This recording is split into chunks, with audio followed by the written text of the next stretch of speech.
viol du góor kese du jigéen kese moom moo koy dund dëgg la ci jigéen ñi la gën a bëree victime yi jigéen la gën a nekk mais góor sax des fois dañ koy violer. Comment vous pouvez utiliser un crime aussi grave mu leer na ne si jigéen en tout cas ku ñu violer dee sax moom moo lay gënal ngeen jël ko di ko utiliser contre seen opposant politique moom mooy yéen dignité jigéen sax ñoru leen. En commençant par toi l'avocate yow sa jàngum droit lu mu la jëriñ xam ne bu baax ni tey jii te en toute franchise j'espère que ne Pastef va prendre ses responsabilités lépp lii nii suñ ko leeralee parce que xam nañu bu baax ni c'est des accusations qui sont farfelues lépp buñ ko leeralee def leen seen contre plainte pour dénonciation calomnieuse pour diffamation foog ngeen def ko pour au moins donner l'exemple ci ñi nga xam ne kenn du leen laal ñu ne dañ leen laal ci ñi nga xam ne nag ñoom ñoo réellement victime viol pour ñoom tamit ñu mën a ubbi seen gémmiñ di wax parce que luñ ciy dund ñoom kese ñoom ñoo ko mën a xam gis nga femme bu ñu violé c'est des accompagnements à répétition dañ lay gunge à chaque fois pour que au moins nga mën a retrouver confiance en toi pour que au moins yow nga xam ne tu as de la valeur parce que victime viol ñu bëri dañuy jàpp ne ñoom ñooy cause bi victime viol yu bëri dañuy continuer di jàpp ne ñoom elles sont coupables ñooñu noonu yépp Sénégal ñoo xam ne bu baax ne on va dire que ni sur 1 sur 100 par rapport ak poids société nu mu méttee suñu dëkk par rapport ak lépp luñ fay dund koo viol duñ ko sañ a wax yéen amuleen loo leen di def ay mag yu toll nii yéen ñàkk fayda bay bëgga dee ñu leen dem na waaye yéen a nekk à la tête de ce pays vous ne méritez pas de diriger les Sénégalais yéen yéen a taxaw amuleen loo leen di def au lieu que ngeen gën a permettre ñi nga xam ne dañ leen violer pour ñuy mën a di génnee seen gémmiñ di wax yéen nga leen di gën a suuxal loolu ngeen def tey Adji Sarr nag amul lu ma koy wax parce que ñàkk xam rek moom moo waral gis nga tey képp kuy jigéen te nekk sénégalaise bés bu ñu la newee ni mu nekk opposant wala sax mu nekk personne lambda pas la personne de Ousmane Sonko mais nga nekk nit kese ñu ne la jiimal nit viol alors que ni laalu la jegewu la ce n'est fait ni par menace ni par surprise ni par violence ni par contrainte amul benn pénétration de quelque nature que ce soit yow nga ne da ngay am fit dem na yow yaay porter presse yow nga ne da ngaa am fit yaay yow nee nga dañ la violer te xamoo lépp lu nekk ci viol xamoo ñooñu noonu victime yooyu noonu nga ne dañ leen di insulter ñooñu noonu ñëpp dañuy bëgg di noppi parce que xam nañ ne bu baax ni bés bu ñu waxee dañ leen di poser ci femme bi nga xam ne la mystification de la femme menteuse ñu bëri di ci jug di ci wax yéen amu leen loo leen di def lu dul di instrumentaliser encore une fois ay jigéen amu leen respect ci nit amu leen benn cër vous avez aucune dignité da ngeen a ñàkk fayda te boole si vous êtes des laquais c'est vous les vraies victimes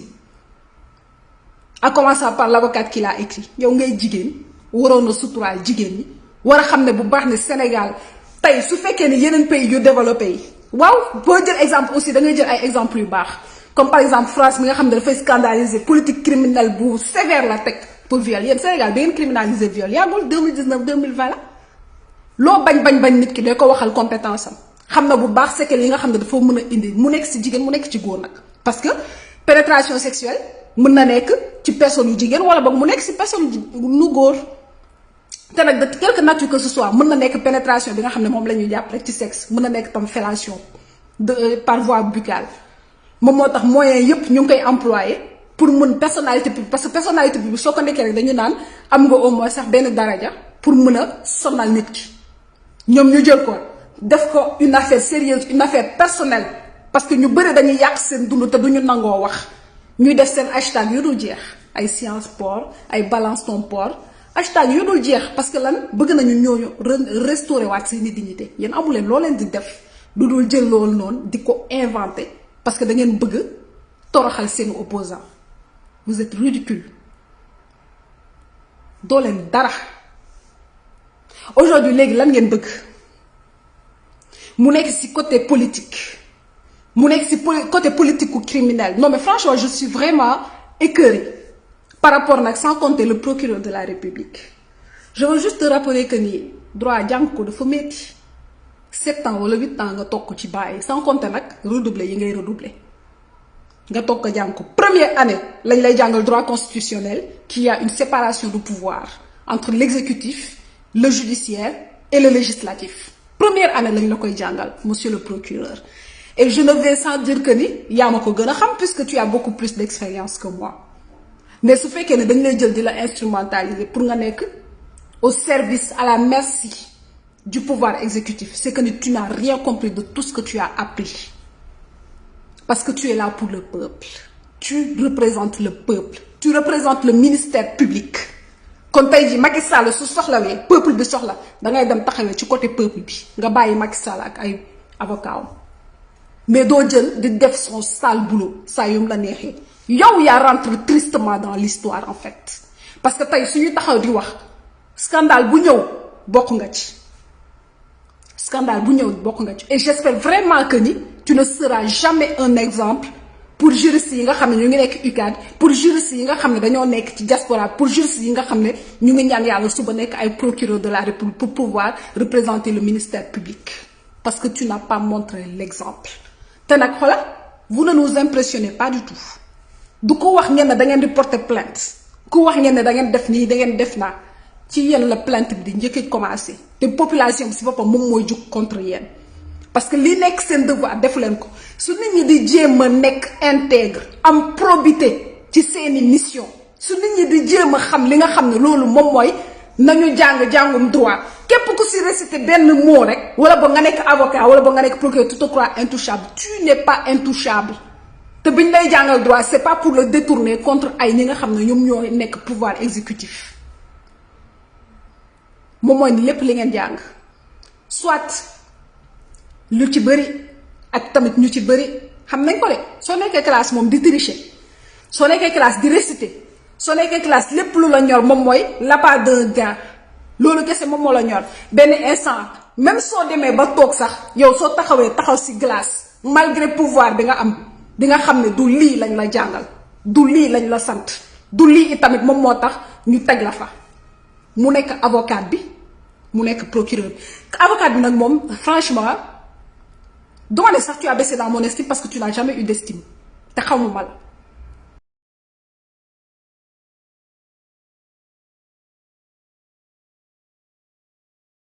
mais en tant que femme tu devrais avoir honte di appuyer koo xam ne kenn laalu ko di ko bindal ay affaire u viol c'est un crime tam na ñii amatuñu benn dund Sénégal dafa bëri te yéen xam ngeen bu baax li may wax Sénégal loolu dafa bëri ñépp nag noppi waale ko noppi parce que dañuy ragal seen sutura xaawi ko Sénégal xam nañ ne bu baax ne amuñu benn sutura te société bi dafa metti surtout si jigéen am na ñoo xam ne joxuñu leen benn cër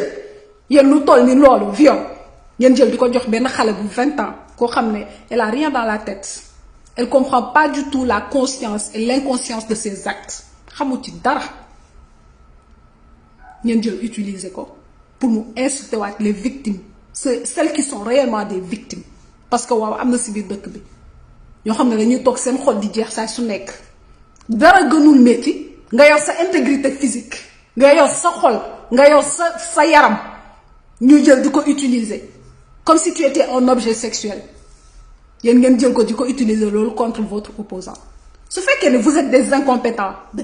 vous êtes des inconséquents da ngeen di toog xaar Ousmane Sonko lu muy liggéey mu liggéey ko tey jii bés bu nekkoon ni moom moo violé damay génn publiquement présenter ay excuses sauf que ni nag defu ci lenn te on félicite les gendarmes encore une fois on félicite aussi ki nga xam ne moom mooy médecin légiste bi nga xam ne lépp lu mu def moom mooy liggéeyam loolu tamit saa dana wane ni au moins sax que ni Sénégal am na des gens qui sont intègres am na ñoo xam ne ñu ngi ba tey ci seeni probité et heureusement parce que soo toogee ñu ne la carrément on peut pas faire confiance à la justice puisque le premier ki nga xam ne moom mooy représenter le premier magistrat renégat gëmul sax justice bi nga xam ne moom lay représenter kenn amul confiance ci moom kon xam nga ne Sénégal am na loo xam ne danga koy tiit mais heureusement que ni yenn gendarme yi wane nañu li nga xam ne moom mooy intégrité heureusement que ni médecin légiste bi wane nañ li nga xam ne moom mooy intégrité te wane ne carrément si PV bi ak procès verbal ak lépp li nga xam ne moom mooy na lañ koy waxee sax ci seeni analyse yu ñu def kenn laalu la yow Adji Sarr je comprends que ni tu es jeune et franchement je te blâme pas du tout te su ma nekkoon sax place Ousmane Sonko en toute franchise dinaa nekk comme Thomas Sankara un homme d'état génn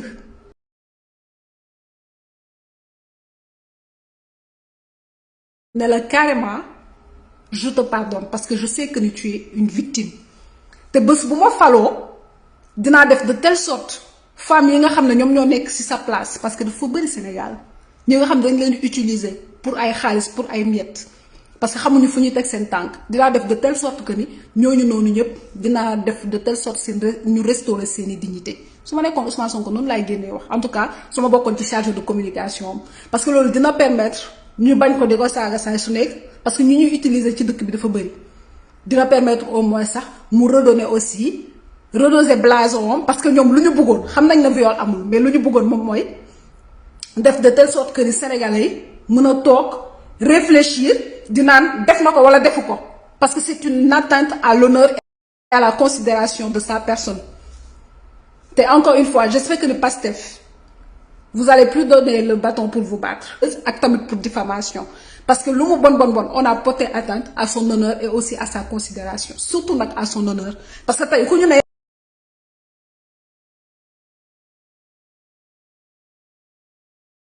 dañ la violer malgré moralité te xaw naa ci sama page ne carrément malgré sa moralité même su fekkee ne dafay tromper ay femmes ce qui m'importe c'est sa compétence et ses compétences c'est vrai mais suñu porté atteinte de sorte mais ki nga xam ne à chaque fois yéen a ngi jéem ni ngeen koy détruire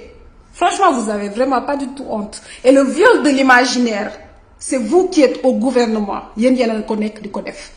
c'est vous qui violez la population et de la pire des sortes parce que mënul neex ngeen ne da ngeen ñuy jéem a entuber surtout nag sur des preuves qui sont farfelues vous avez même pas honte le viol de l'imaginaire bi Aminata Traoré doon wax yéen ñi toog ci gouvernement bi yéen yéen a nekk di ko def lépp li ngeen war a def nag moom mooy jàppale jigéen ñi lépp li ngeen war a def moom mooy jàppale ñi nga xam ne ce sont des victimes lépp li ngeen war a def moom mooy def de telle sorte que ni balaa 2024 parce que neex ma xet di ngeen fa jóge parce que vous êtes des inconséquents vous êtes des incompétents balaa 2024 redorer leen seen blason def li nga xam ne moom mooy dëgg njuut njaaj du pexe du compétence si vous êtes des incompétents c'est parce que vous êtes des incompétents scandale à milliards yu nekk moom ngeen fay di fa génne vous avez pas la possibilité mais démissionner bëggu leen démissionner comme que yéen a ngi bëgg toog saa su nekk di nekk ay laquais di servir d'autres peuples di servir d'autres nations ñi nga xam ne ñoom ils font en sorte que ni seeni peuple ak seeni jeunesse ak seeni jigéen surtout mën a nekk ci jàmm yéen vous êtes pas capable de le faire pour vos femmes vous êtes incapables vous êtes des incapables à tous les niveaux nag foo laal mu métti s'il vous plaît yaa xayti jàpp leen ci te may nit ñi jàmm et puis arrêtez parce que vous êtes des amateurs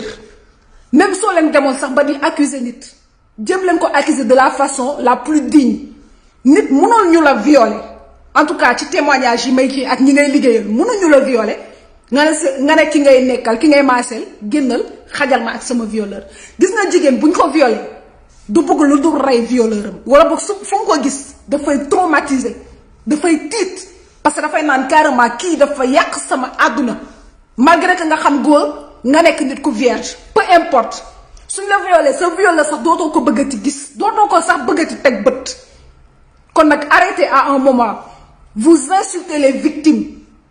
loolu moom ngeen nekk di def vous insultez les victimes celles qui sont réellement victimes et qui ont envie d'ouvrir la voie qui ont envie d'élever la voix plutôt pour wax ni carrément lii du yoon te j'ai le droit de dire que ni dañ ma violé mais yéen noonu leen di def moom mooy da ngeen di gën a noppiloo ñooñu parce que ragal nañu tey ñu nekk ay yenn Adji Sarr ñu leen di saaga ci réseaux sociaux yi ñu leen di wax ni doo leen dara wala boog ñu leen di traiter ay caga wala ay prostituées alors que ni chaque femme a le droit d'avoir sa dignité intègre